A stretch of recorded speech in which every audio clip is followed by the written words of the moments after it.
Okay, welcome back to the channel, ladies and gents, and today we're going to talk about this breaking announcement and the concern by the United States Federal Reserve about the announcement from China and, well, more accurately, BRICS, with their plan to, although they're not saying that, I will say it, replace the US petrodollar system. Now, it's quite interesting the way that they are going to be doing that. So we're going to go through some of the shared screen. Now, I'll just share with you some of the notes that I have made as well. So let's begin then with the BRICS summit, which is coming up, the 16th BRICS summit in just 3 weeks' time. And this is actually being held and hosted by Putin. And what's quite interesting about this is that I actually remember a number of the Western leaders saying that, oh, this year's BRICS will be different because a lot of these leaders are not going to turn up. So they mentioned India wouldn't turn up this year. They mentioned all these other countries. And yet, if we actually look at the attendees list for this year, here it is. This is the 6th BRICS summit in October. Who do we have? Well, they said that Brazil wouldn't be there, and he's going to be there. Putin is hosting and chairing it. We have Modi of India, Xi, obviously, of China, South Africa, Egypt's president, Ethiopia's president, Iran's president, and the UAE as well. These are obviously some of the new members, these four, after Milei of Argentina turned down the invitation to join BRICS. So these are our current numbers. Now, I was looking at, and I want to talk about, we will afterwards talk about all the other nations that have applied to join, which is going to really accelerate this process. But I wanted to talk about this Petro Yuan system that they are now talking about. There's a fresh report that's just come out on this. So the BRICS alliance is reportedly considering a new Petro Yuan in its latest move to compete with the world dollar hegemony. BRICS, which was originally launched as a coalition of Brazil, Russia, India, China, South Africa, has welcomed quite a lot of new countries, as we just mentioned there. So there's this new report out. The official Monetary and Financial Institutions Forum think tank says that BRICS countries will be discussing how to implement an alternative to the current dollar-based oil payment system. And they believe this is going to be using the yuan. I will give you some of my thoughts on this shortly as to why it may be challenging, but it is possible. It all involves trade. So Saudi Arabia then, this is the world's largest supplier of oil, has recently confirmed it's open to new ideas when it comes to oil trade, including using the yuan. Russia is also looking at using the Petro Yuan as a system to bypass the petrodollar, and this is after they were removed from the US SWIFT system back in February 2022.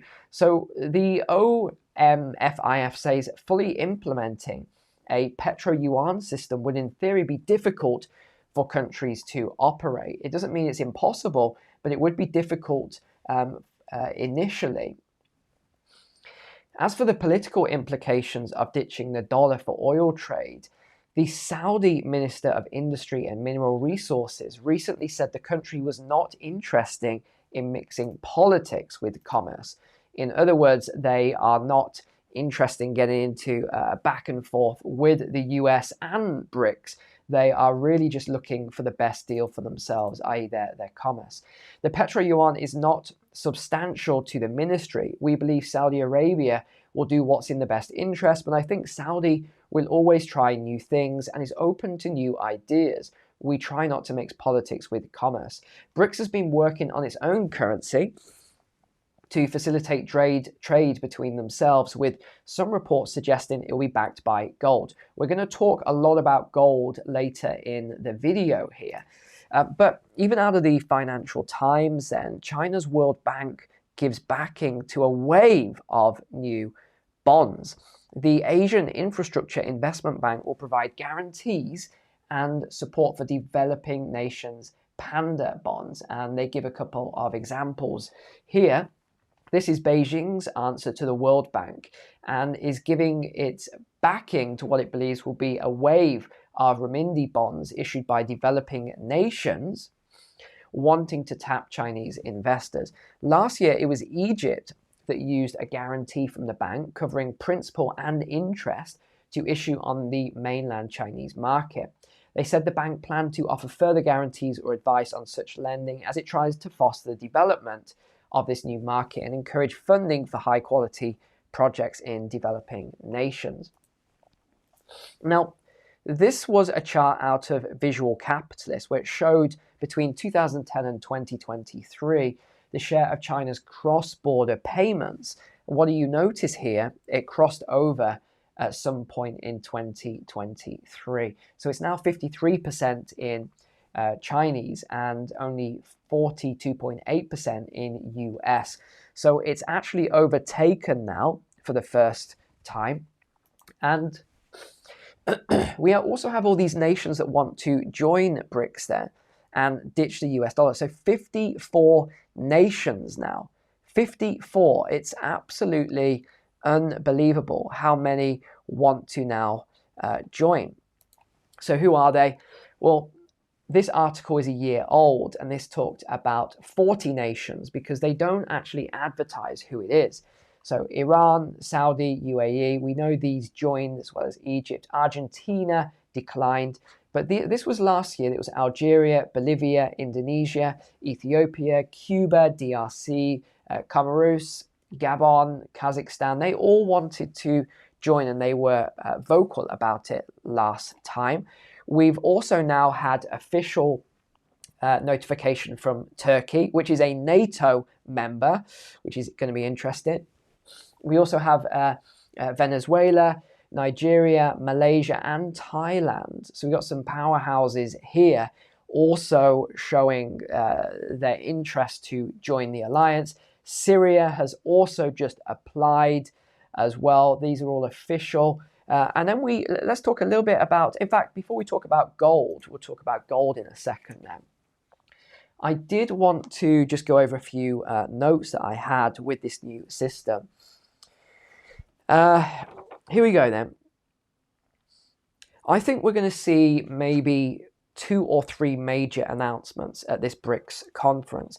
The first one I think is probably going to be this mBridge. So this is a BIS-led project. I think it could potentially be mBridge as a solution. I'm not 100% sure, but I think it may be that they talk about. And then that will be very interesting indeed. I think the bloc as well, this will be the second major announcement. It will grow beyond 10 members. Maybe they'll take in another 4 to 5. Malaysia, Thailand, etc. That bloc would be very interesting, add a lot of power, especially Nigeria as well, a real powerhouse in Africa. And one of the challenges I made a note of then is storage of value of money. And I think it's going to be challenging because with the Chinese, when they make these large loans and when they try and replace the US dollar, the advantage the US dollar has is that when these foreign reserves are used as collateral, they're used for trade.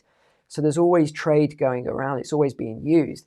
I don't know if China quite has that power yet. Their GDP isn't quite there. I think it will get there, but I don't feel it's quite there just yet. So this is one of the challenges I think we could see with the Chinese. But again, we look at SWIFT, 11,000 member institutions across 200 nations, 42 million transactions a day, $5 trillion US we're talking about here. It's absolutely enormous. So let's talk about gold a second then. Saudi Arabia's total gold imports started to exceed individual demand just after the Russian reserves were frozen. They want, I mean, this is staggering, what they're doing now. It's absolutely huge. Gold reserves as well for Russia up 2,350 tons, up 400%. I always love seeing this one here. This is Iraqi gold recovered by US troops. Where did it go? Is always the is always the question. This is what Trump said recently. The dollar must remain the world's reserve currency. Failing to do so would be like losing a war. We would become a third world nation. We cannot afford it, is what he said.